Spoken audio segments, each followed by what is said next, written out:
Hi, hello, welcome. Good evening, sir.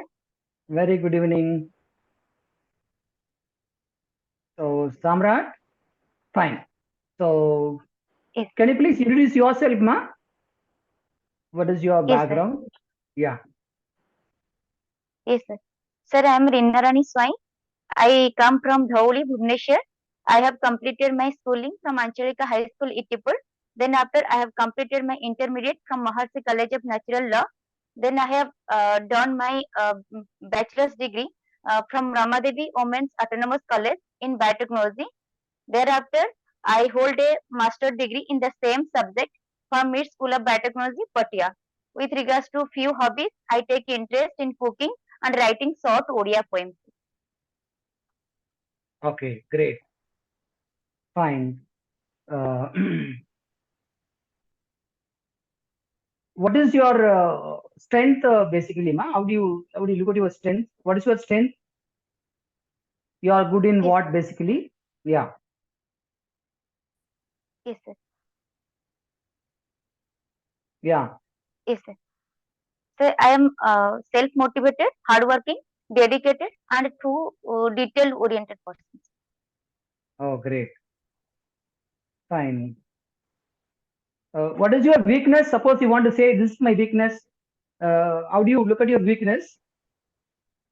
Yes, sir. The true detail orientation is my strength as well as my weakness because it engulfs my maximum time. If I cross check anything, then it engulfs my maximum time, and I think it is Okay. my weakness. Okay, fine. So, given a chance, of course, once you know you cleared your interview, of course, you're given a chance. How do you want to capitalize your strength and your potential and your skill, your competency uh, to empower or to develop the in your develop the place where you are placed as a collector? Suppose. Yes, sir. So, as I am a hardworking person, the work which was assigned to me, beyond that, I will take some other initiative like reaching people to know their conditions, and I will make a separate sale which is related to the grievance redressal. Then this type of initiative I can take, sir, from my own. Okay, fine.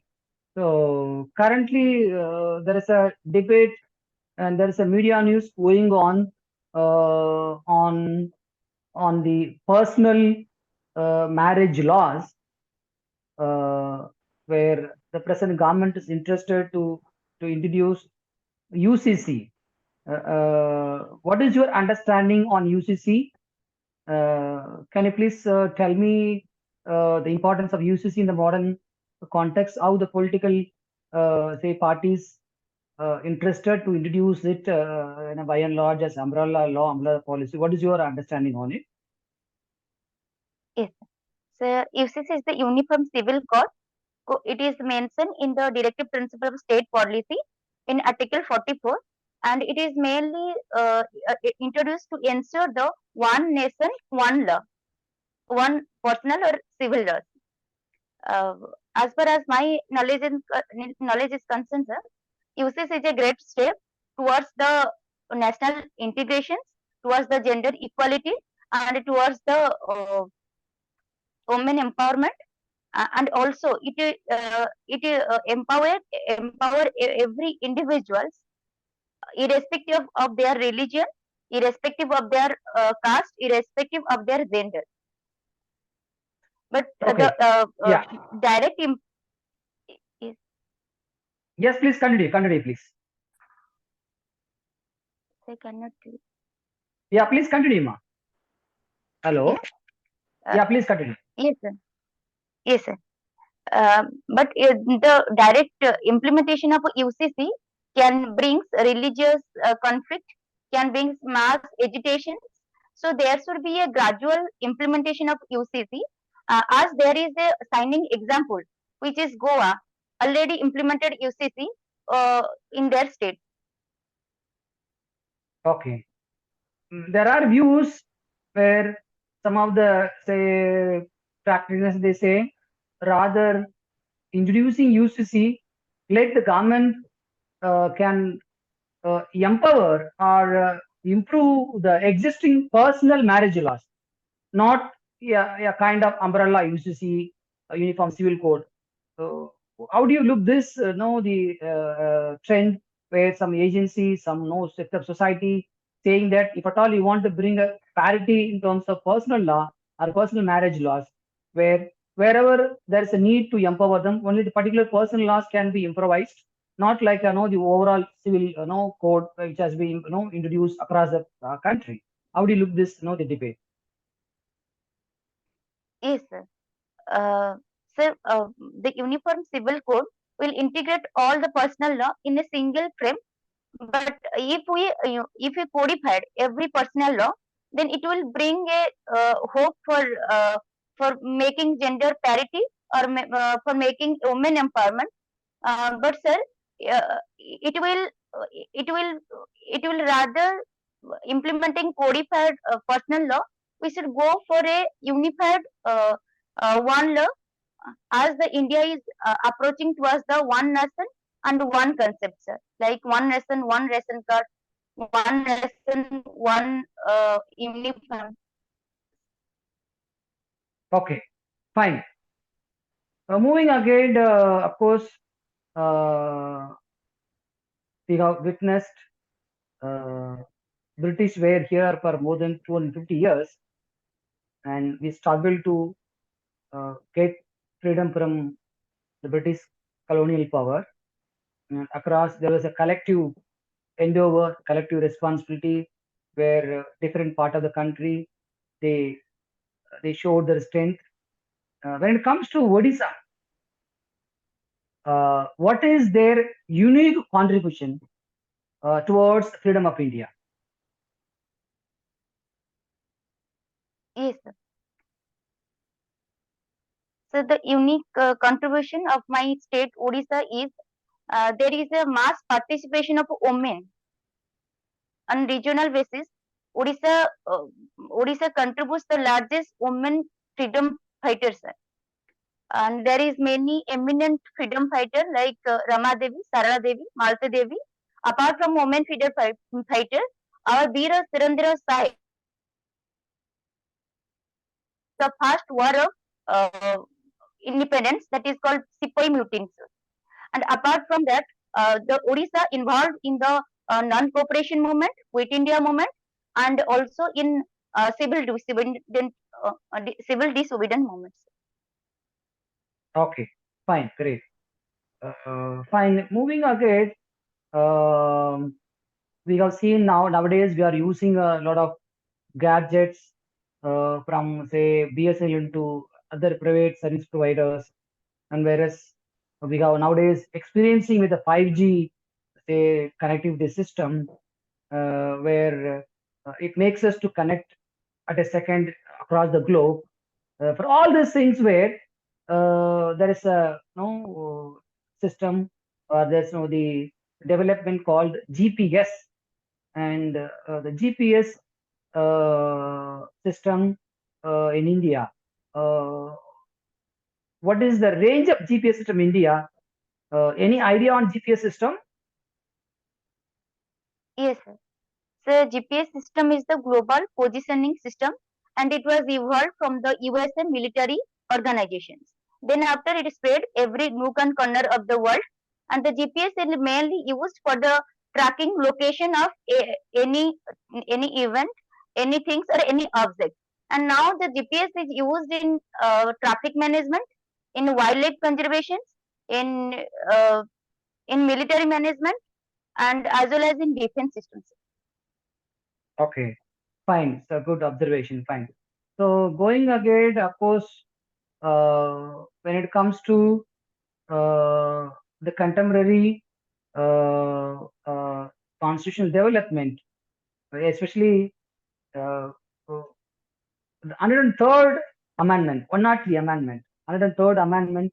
What is the rationale for introducing, amending, I mean, bringing this 103rd Amendment? Any thought on it? So I'm not getting the question, sir. 103, 103 Amendment. We have nearly, till 100 today, we have today nearly 110, 105 amendments so far. I'm just referring the 103, 103, yes, sir. 103 I'm getting Amendment. the question. What is the rationale of this? Yes. The 103 amendment was mainly deals with the economic weaker sections, sir.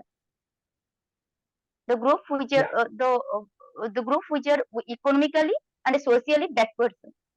And it amended the constitutional provision of Article 15 and Article 16 6, sir. It introduced the clause 6 in which there is a reservation in public employment for economically weaker section, and the reservation is 10% reservation. Okay. It is amended to make them empowered and to make mm, uh, at par with the socially advanced peoples, advanced sections. Okay. Fine. Fine. Moving ahead, of course, try to read much more, say, features or know I mean, a debate or a development on uh, EVWS, so that you will get clarity on this aspect. Fine. Here, uh, there is a system in Indian level, of course, the law enforcing institutions. The law enforcing institutions as highest priority to ensure social order, and law and order, of course, peace and security in the state. But when it comes to mob controlling, of course, I'm referring especially the law enforcing institutions, specifically on police. When it comes to mob controlling, where they try to use excessive power during the mob controlling, to handling the mob. Of course, in Bihar, past 1 week, there is issue, and therefore, where the police using excessive power. Moreover, they also use power to complete the extrajudicial killing. What is your understanding? How do you look at the ordeal of extrajudicial killing of the law enforcing institution? Is the extrajudicial killing are the are the sorry, sir. Can I take some Yes, few yes, please, seconds, sir? please. You are. Yeah, yeah, yeah. Fine, definitely. So I'm referring where state uses extra, I mean, its Yes, sir. power. Yeah. So therefore, you try to understand how the lockup death, or how the prison death, or even sometimes how for the larger inter society, as some police institution try to use excessive power, uh, you know, to kill, or to even to shot certain, say, non-state actors. Therefore, it comes, what is the accountability on extrajudicial killing? Yes, sir. So extrajudicial killing is the killing the criminals or any persons who are convicted for crime without trial and without procedural, without in uh, following the procedural rules. Uh, Sir, I can remember one example. In recently, before 2 years, there is a extrajudicial killing in Telangana. Uh, Telangana, sir, it is related to uh, a rape case of one veterinary doctor. Doctor. Yeah. Oh, how do you make, suppose if you are now say IAS or IPS officer, how to make the institution accountable?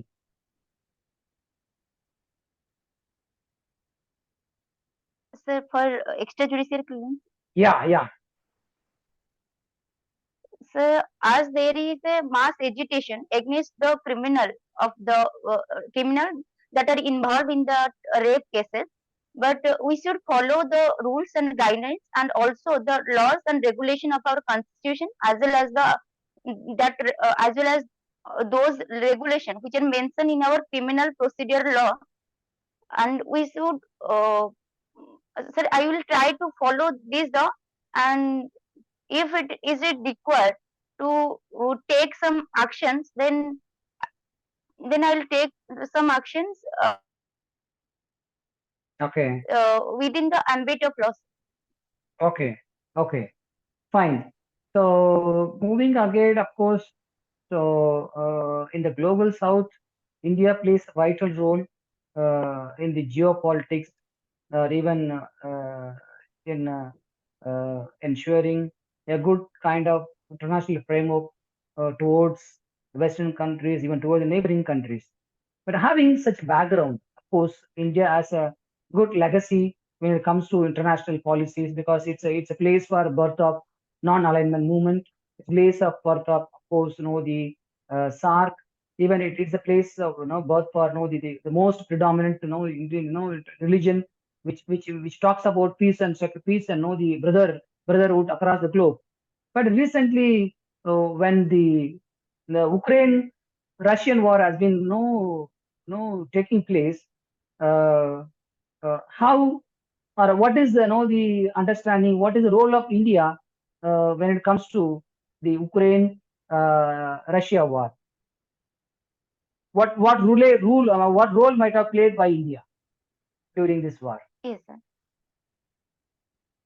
Yes, sir. Sir, India played a neutral role in Russia-Ukraine war, India abstained from voting the sanction against Russia in United Nations, and also India supported Ukraine by supporting 7,735 kg of pharmaceutical assistance provided by India to the Ukraine to manage the conflict and conflict affected military persons, and also India assisted various humanitarian assistance to Ukraine. The two things reflects that uh, India believed in the peace and prosperity rather than wars. Okay, And also Russia is our is your age old friend. That's why India maintaining a neutral position in Russia Ukraine war. And also, as per our prime minister, uh, there should be a jaw and jaw is better than war and war. So we should go for peaceful talk, dialogue, and partnership forums to resolve this okay, warlike situation. okay, fine. So as we just reached the most global population, global level population is nothing, it comes from India. We are the topmost populated country. Where we are so proud in terms of attaining the first place in the global population statistics. At the same time, where around 60 percentage population consists of women or children. So having such the high almost above 56% of the population of women in India, there is a proposal where when it comes to social justice for women, especially this has been talking about this has been taking place past 7 6 decades, where there's a demand to increase the representation to women up to 50 percentage reservation for the women in the job, in the parliamentary representation, and even in the education institution for admission and higher education. So where are we now when it comes to reservation for women? Do we have a 50 percentage no reservation for women? Uh, if yes, how it has got? If no, why we have not got it? So last points. Could No, not see, hear sir, last. yeah. If no, see, the women reservation in India, there is a demand for a 50 percentage. Do we no achieve the 50% reservation? No, sir. We, as per various report, we are still in the path to achieve the reservations. So, as per Why? the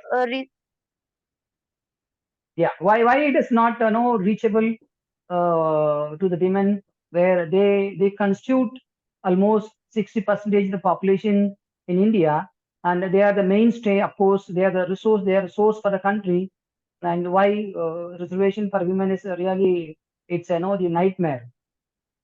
How this could be Yes, sir. overcome? So first, the cause behind the low representation is the our patriarchal mindset, gender inequality, and low participation of women in education and in political sphere.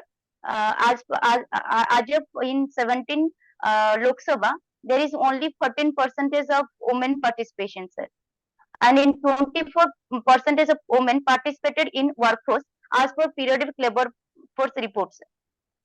And we can overcome this by taking gender budgeting as a mandatory to every state, which was launched by Telangana only. Then after that, we should take various campaigns and take various initiatives which are gender sensitive as well as gender effective.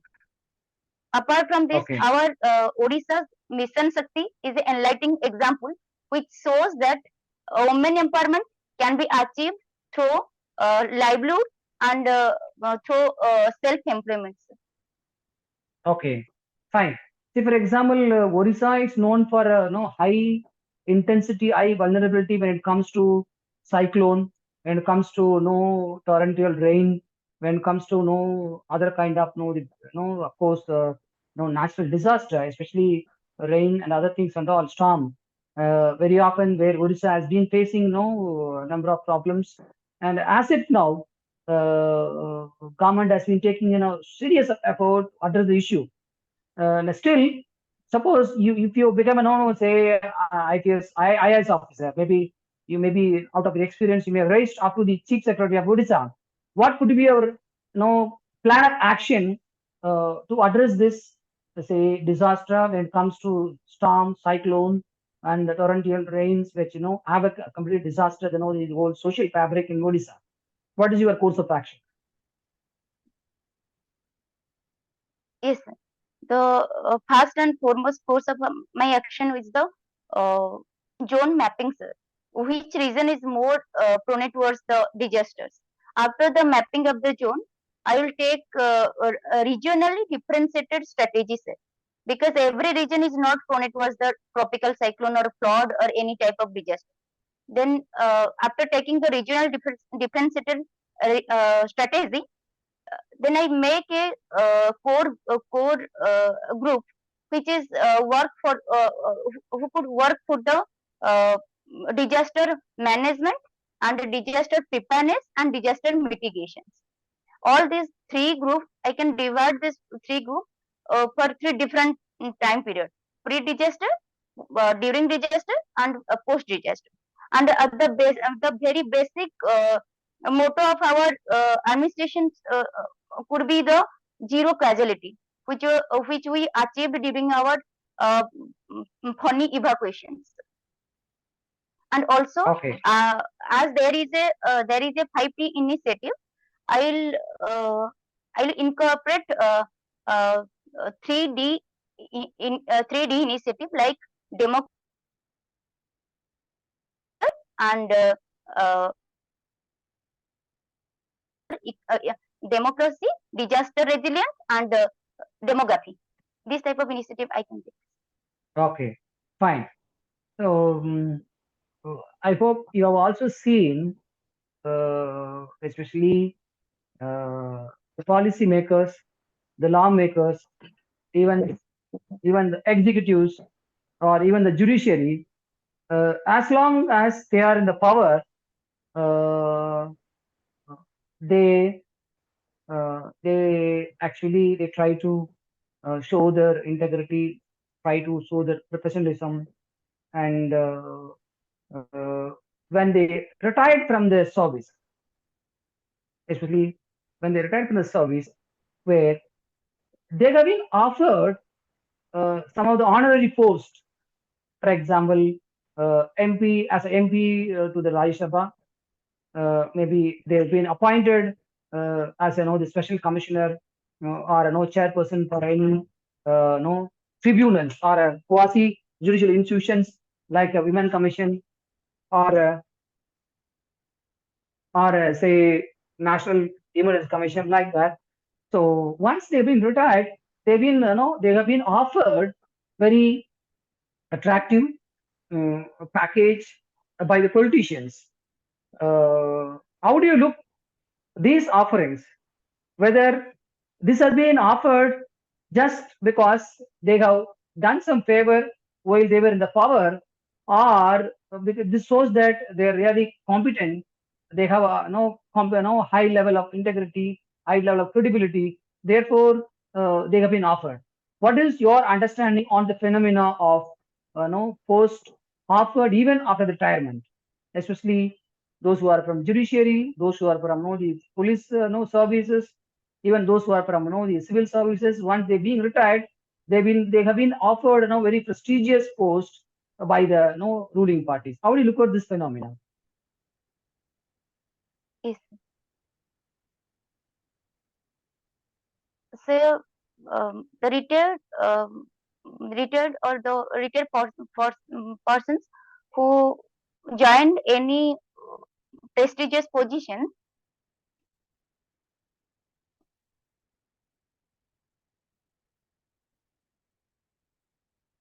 Please continue. Is the subject matters and the spatial expertise of their knowledge. We can use their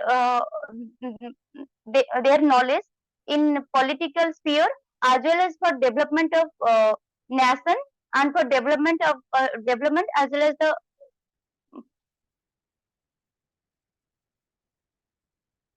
Yeah, please continue. Yes, sir. So we can use their expertise and subject matter and spatial knowledge in various sphere for the development of nation as well as for development of democracy. Okay, okay, fine. So actually, India is a no, India is a place or it's a country for the democracy. Uh, it's a mother of democracy, of course, uh, where we have witnessed almost all the general election. We have witnessed a good amount of say ballot, good amount of the voting system, and therefore those who attain majority seat, they form the ministry, they rule the government. But when it comes to the selected people, people's representative, whether it could be MLA or it could be MPs, even it could be a municipal councillor, or at the most, even he or she could be the village panchayat, the president, where when they do not perform well as expected by the people uh, from the respective constituency, uh, uh, what they do, for example, we don't have a system called referendum. We don't have a say system called recall, or we don't have the a framework called plebiscite.